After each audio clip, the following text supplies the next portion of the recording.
So I'm in the middle of this painting, and I thought I would take this opportunity to talk a little bit about painting directly into color, because that's what I did with this painting.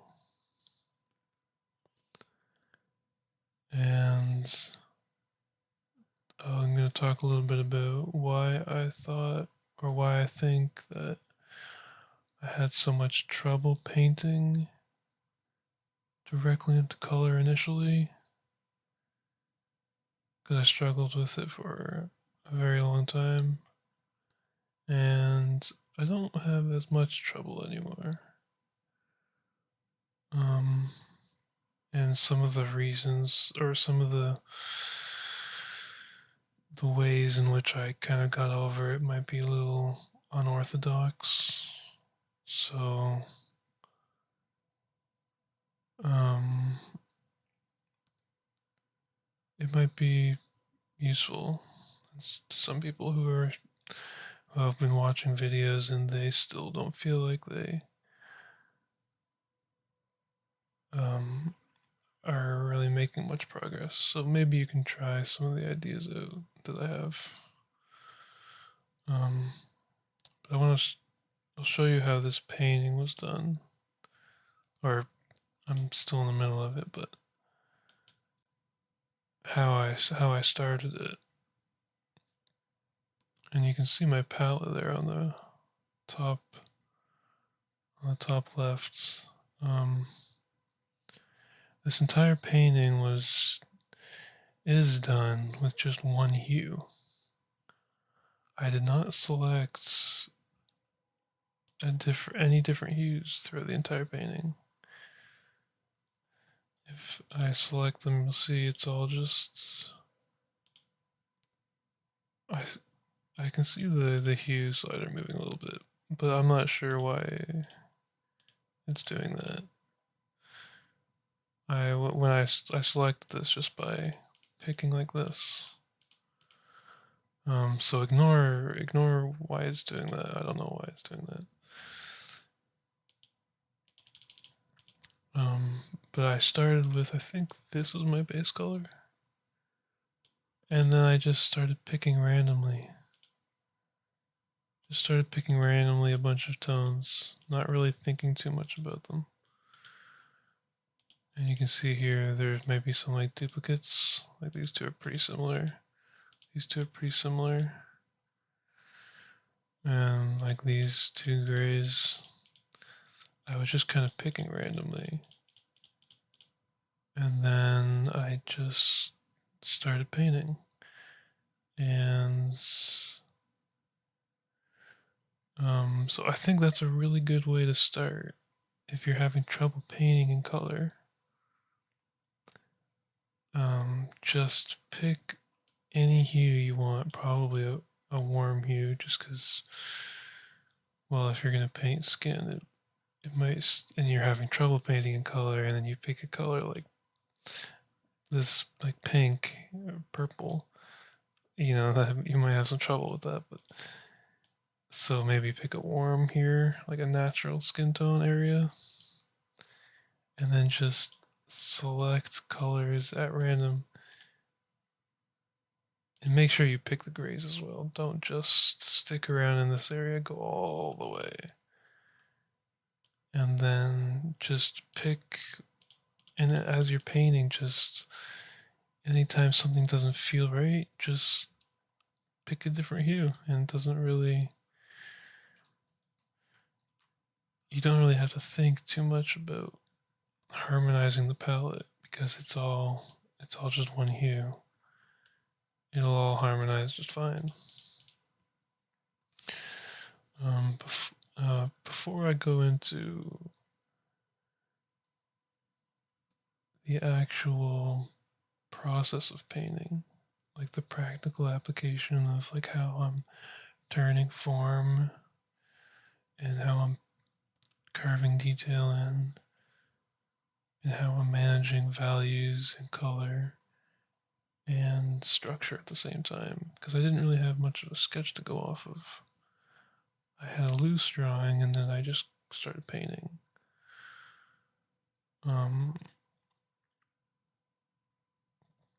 So I'll go through the layers to start with.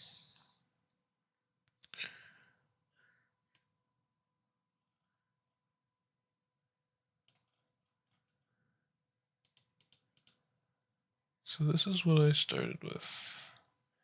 I don't have the sketch saved anymore. I think I merged them together at some point.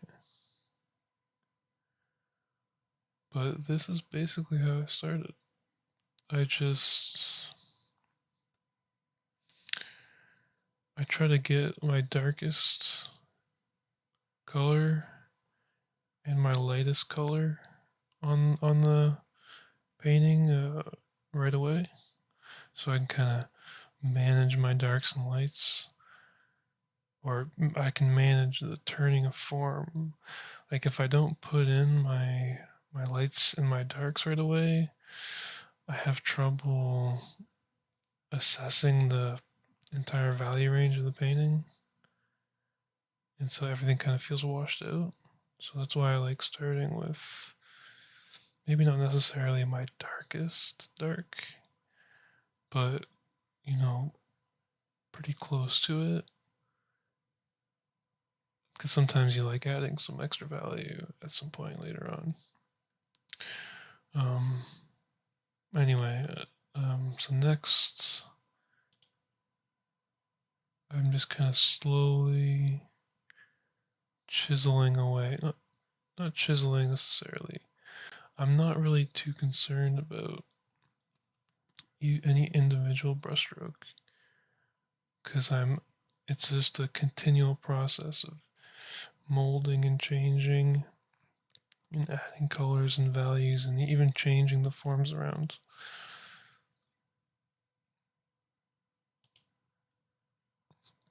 And I'm to give you an example of what my brush strokes are looking like when I'm doing this. Let's take this for example. I usually set my round brush to anywhere between 100 opacity, 80, or 50. And then occasionally, if I'm really getting in like some really small detail or want a really smooth surface, I'll drop it down to 30 opacity or 30%. But usually I'm painting between 80 and 50. So let's just go with 80 here. And how I'll paint is, say if I have a dark region and I have a light region and I want to transition up to them, I'll just kind of select some tones and then I'll kind of haphazardly make transitions between them. And this is all, it's all, the style that you work in is going to depend on how you use your brush, but that's generally how I start painting. And then I don't worry too much about any individual brushstroke because I can always go over it and see if I do this and things don't feel, they feel kind of dead. I'll just pick another color, intermediate colors, and I'll just paint in there and bring some life back into it. And maybe add some grays in there. So that's generally the process that I'm using here as I paint.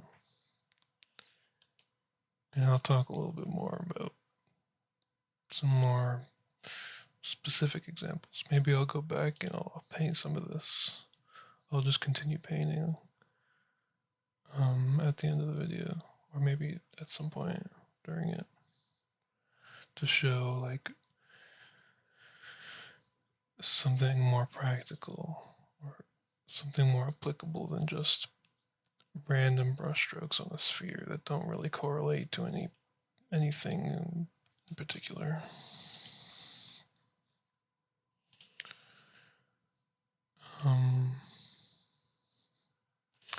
Oh, also, I'll show you a painting that I was kind of influenced by during this process.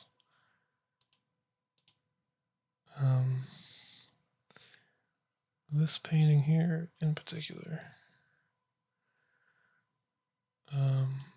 it's like the first time I saw this painting, it was like I was really struck by just how soft it is, and at the same time how it feels like it's got lots of detail.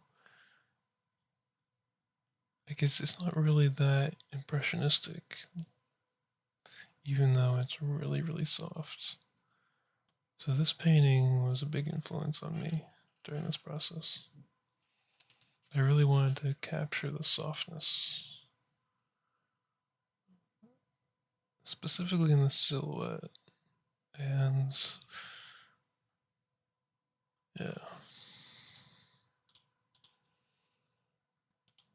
So then I just kept painting. Oops.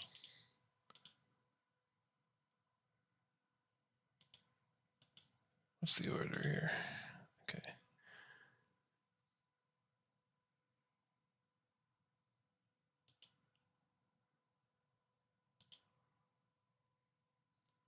Just still kind of figuring out what direction I want to take.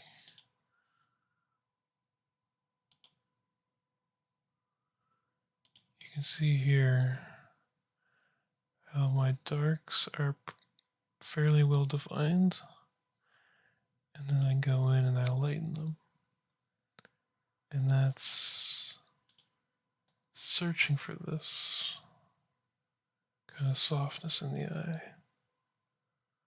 That's the reason I'm doing that.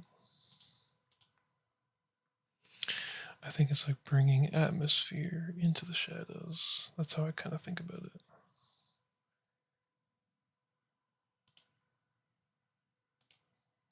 And here I'm trying to soften the silhouette a little bit.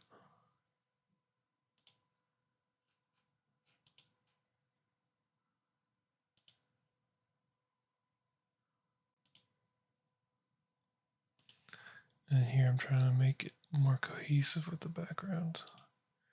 So you can see it bringing in some grays into the shadow there to feel like they're like almost like interwoven, the background and the shadow.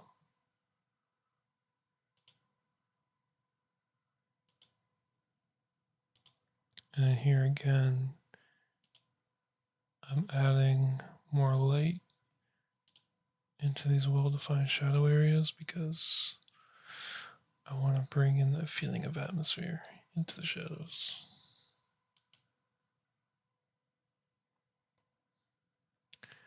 And then at this point, I usually at some point I'll open up a new canvas, and then I'll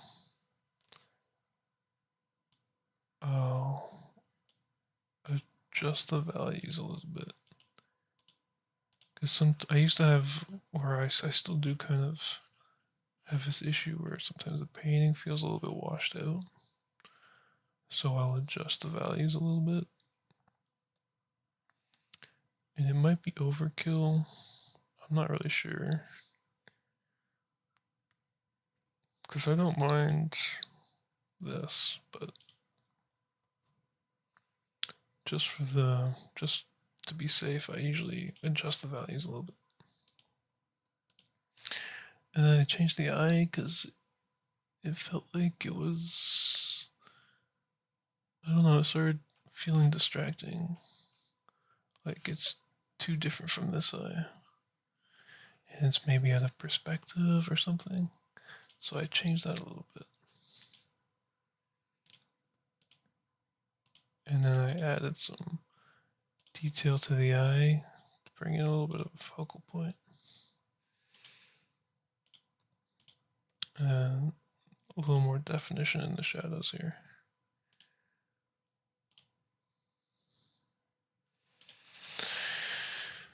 So that's how I've painted this so far.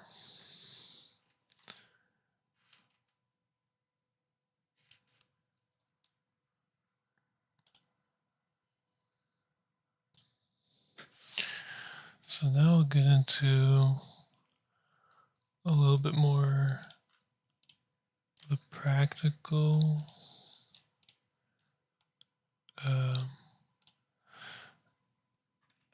like what I'm actually, what the thoughts are that help me paint. That might sound a little bit strange, but I want to talk about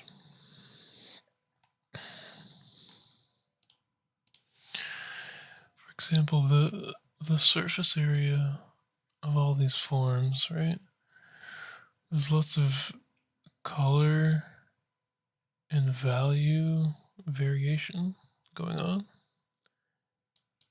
And those changes aren't necessarily tied to the logic of the form that it's resting on top of and the kind of structure going on underneath. Like in the way that when I'm painting in here, when I'm painting in like this, right? I'm thinking about the form. I'm actually thinking about the structure. This is the wrong brush, but I'm actually thinking about the structure of the lips here. I'm actually thinking about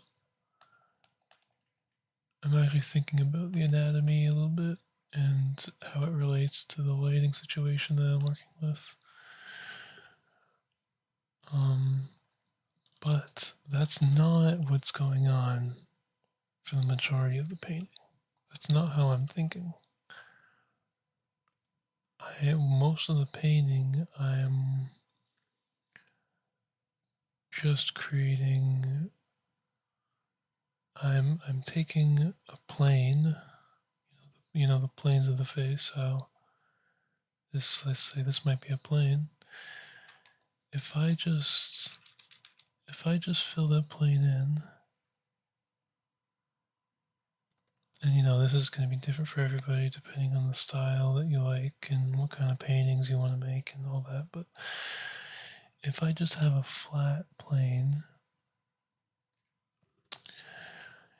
it's not that, it's just not that visually interesting. So what I'll do is it's almost like I'm just kind of creating visual interest as I transition between values and colors, and I'm just doing what feels right. I'm not really,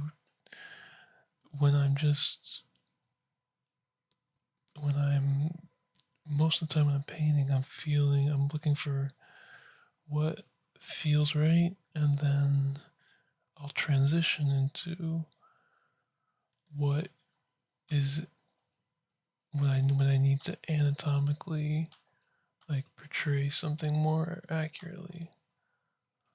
Like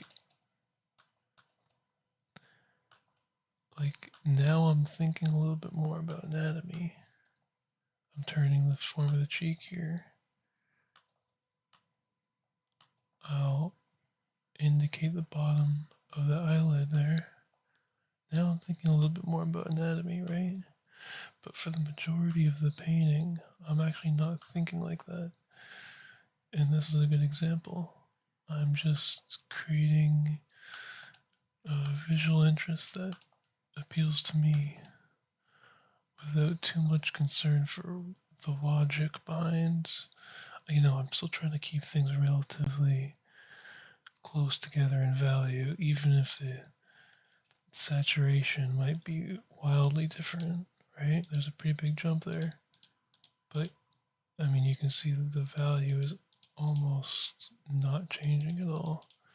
So I'm still trying to I'm still mindful of the value range that I'm working with in any given area, but I'm actually not too concerned about the anatomy underneath. I'm more thinking about the shapes that I'm creating. I like a kind of messy, chaotic look a little bit, at least right now. But I'm more thinking about the shapes and not the anatomy. I'm thinking about what I like when I put a color on the canvas. I'm not thinking about the logic of why that color is there. Like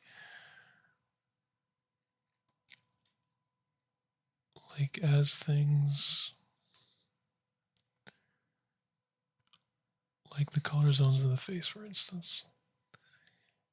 There's a logic to it. You have more grays in the bottom, more reds in the cheeks and the nose, and then you have more yellows in the forehead. You know, you've probably heard about the color zones of the face. There's a logic to it. But I'm not really too concerned about the logic of it. When I'm painting, I'm more concerned about what is visually interesting. Like, regardless of what level you're at with your painting and your drawing, like what skill you have, you always have your own perception to work with. Like, you'll know if something doesn't look right, even if you've never really drawn it right, you'll know if it doesn't look right.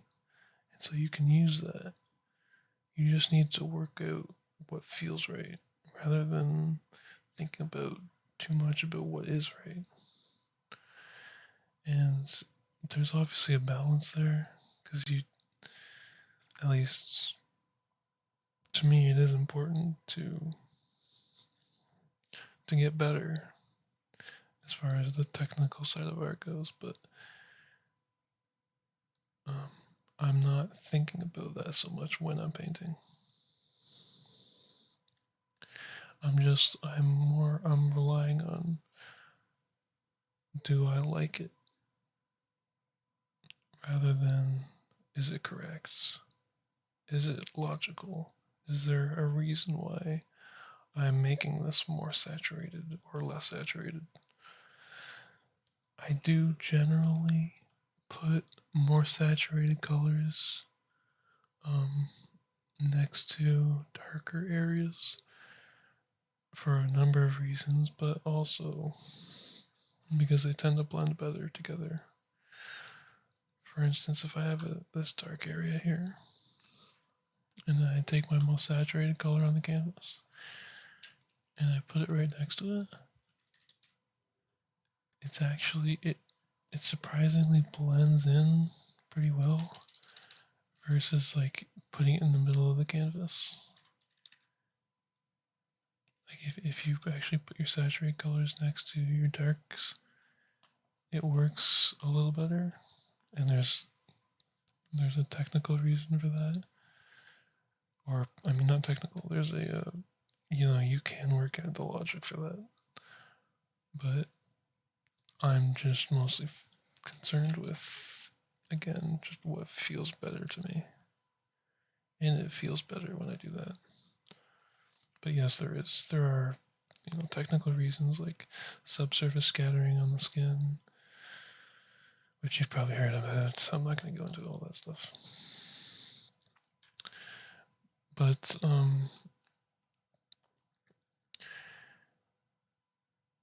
similar to what I was saying about how I take a plane that is not visually interesting and creating visual interest. I want to talk about how I actually came to that conclusion.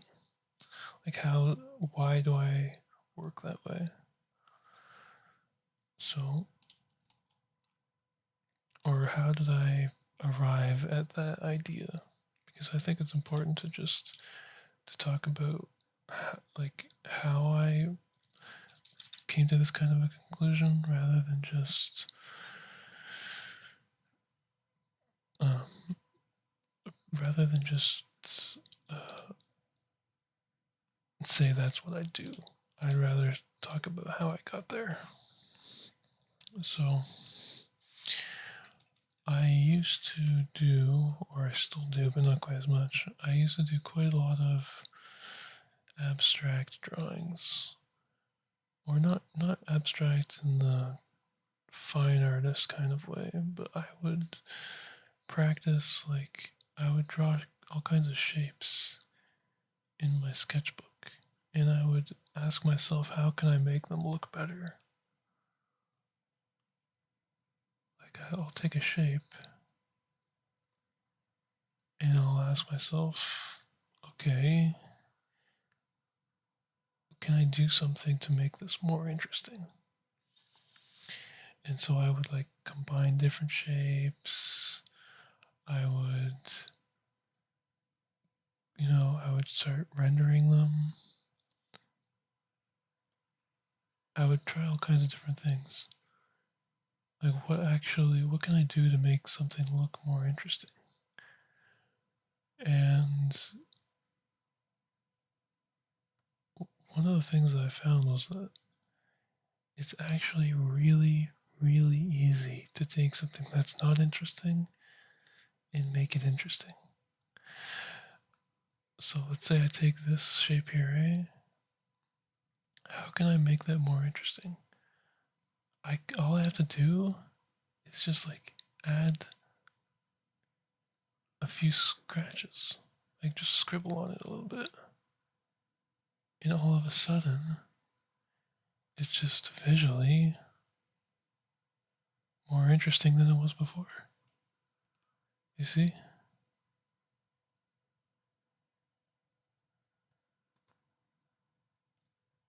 So I would do this kind of thing all the time, where I would just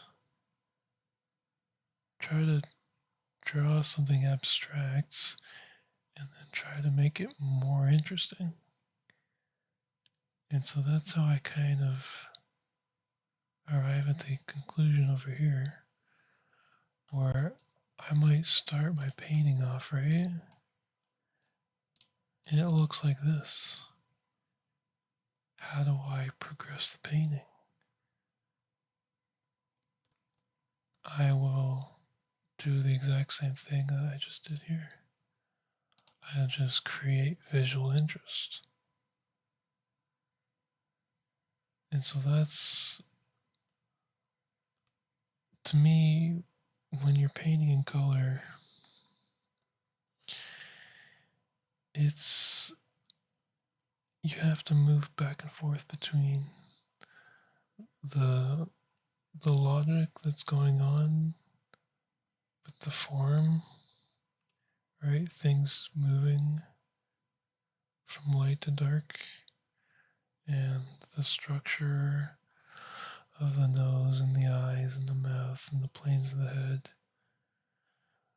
But then there's also color is inherently emotional, and so it doesn't help you to bring that kind of logic into it. You just have to work with it in a way that feels right. And so this kind of idea of just taking something, for example, this area here, there's nothing going on with it. It's just very empty, and then transforming it with visual interest and just picking colors that feel right. And if it feels right, it is right. And so that's how that's kind of some of the ideas behind how I was able to transition from painting almost exclusively in black and white, which I did for a few years, to now almost exclusively, well, not exclusively, but when I paint in black and white, it's because I want to paint in black and white. but I don't have to anymore. I can paint in color, directly into color. And if I switch to black and white, you can actually see the values. They are they're pretty cohesive. Even though I never really, I didn't look at the values. I just, what felt right to me. And it is usually a better idea to keep your values more condensed. Even though, for the example here, the bridge of the nose, I kind of made the decision at some point that I like it a little darker than it should be. There's no logical reason why it should be that way, but I don't know, I just felt like it. And maybe I'll change it, I don't know.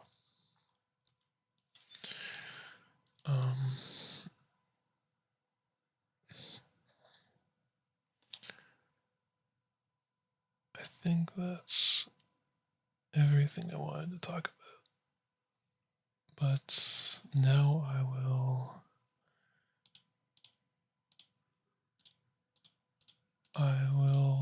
continue painting. I may or may not keep this part in the painting, but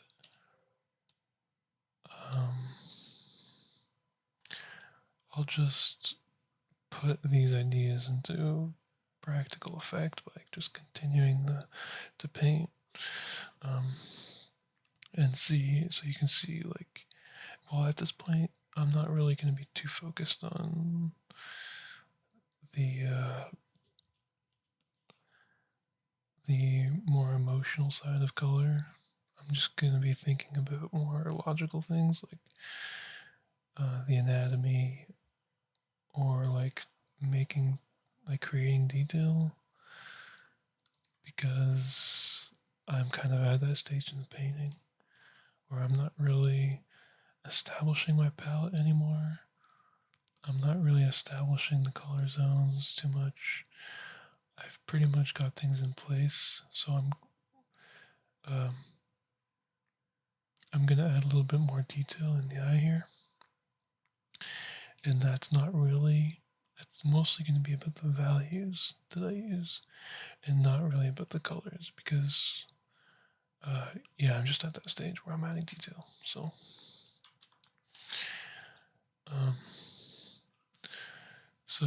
generally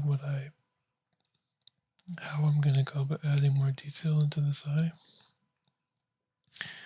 is I'll take a dark, I have the right brush, let me see.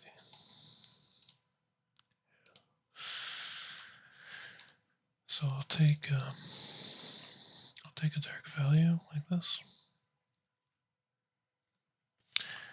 and then I'll soften one side as it moves toward the light. Okay. And then on the opposite side, I'll add some light to it.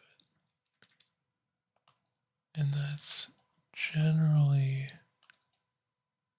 how I'll go about adding detail. You see, it adds like a little bit of a crease into the face. My other video talks a little bit about this into more detail if you're curious about that process of painting detail.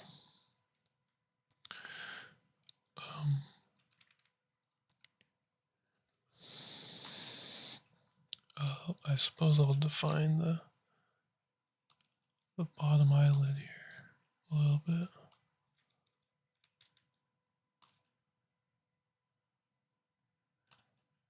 Oh, I can show you another painting. That is a good example of this kind of detail. It's by an artist named Vyacheslav Safronov. you can see here kind of the example that I just gave, where you take a darker tone and then you add some light on the opposite side of it, and then you kind of soften this side like that. And I just use a smudge brush there just to speed things up, but I don't usually use that.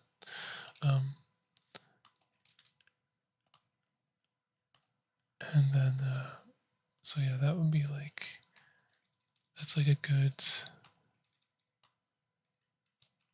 example of what I'm doing here as I paint in detail.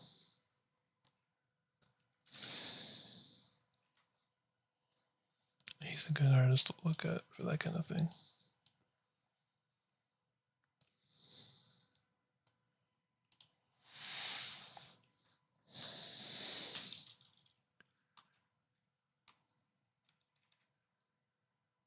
So I'll just paint in some detail here, just to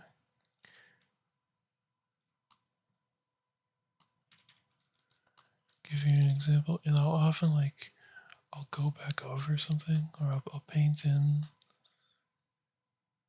something in, right? And then I'll just take a color and I'll go over it like that. And then I'll work back into it again.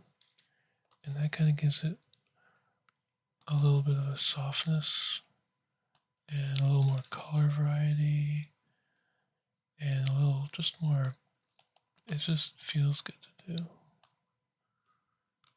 And I think it looks pretty good.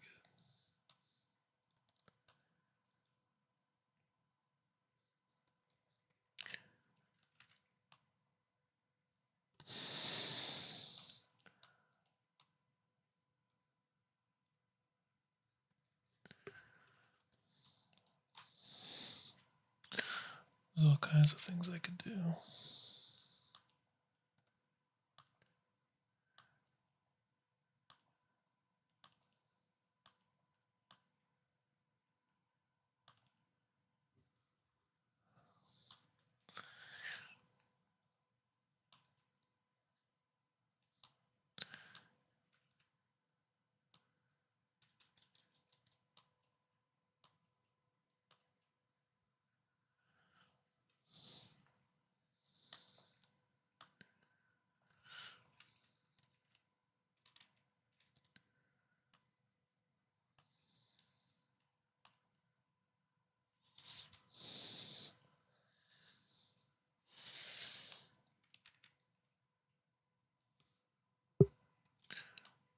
Like I could add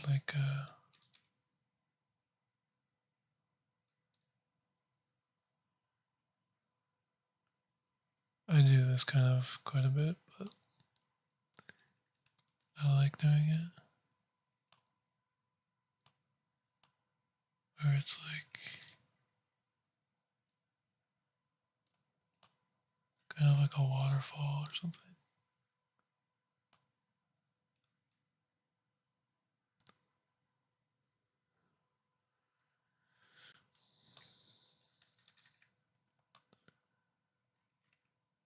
And especially when you get to the stage, you can kind of just play around, you know, because you've pretty much got everything in place.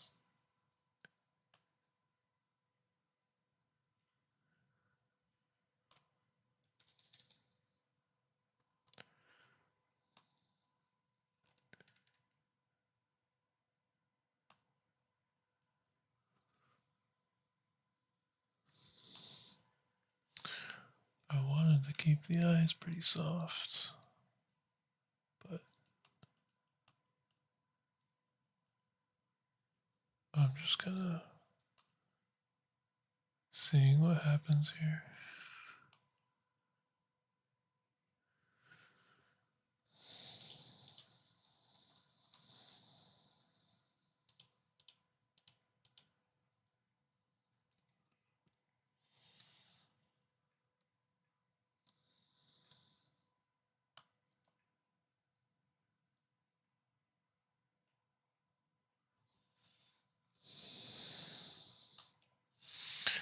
It is a little bit messy in here.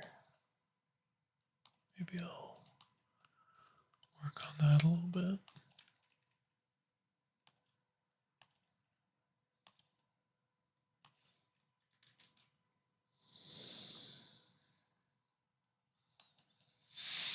Another thing that you can do, which I kind of mentioned in another video,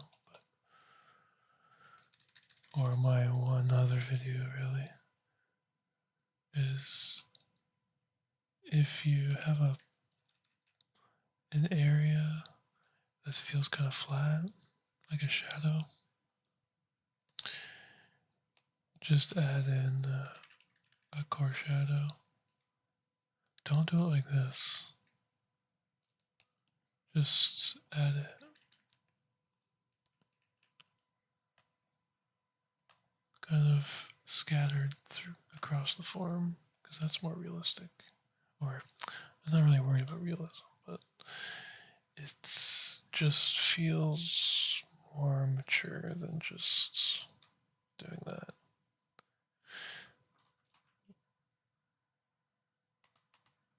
But you know, it's up to anyone. Everyone's got a different taste.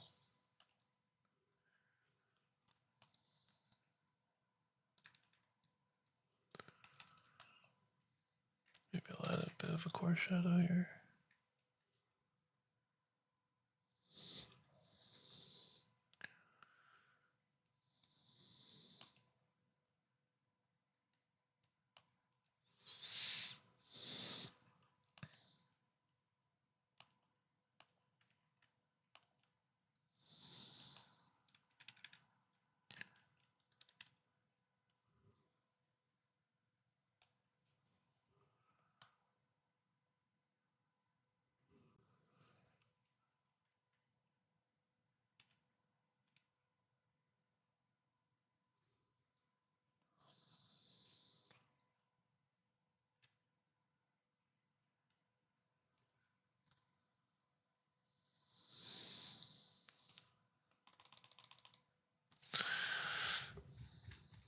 I think that'll be about it. Hopefully, some of the ideas were explained in a different way than you're used to. And maybe that'll help you think about things from a different perspective, which might unlock something that you already knew, you know? Because sometimes you have to hear the same thing over and over and over again from different perspectives to kind of understand it. So I don't know, maybe I had some ideas that were helpful. Anyway, that's the end of the video. Good luck in your painting journey.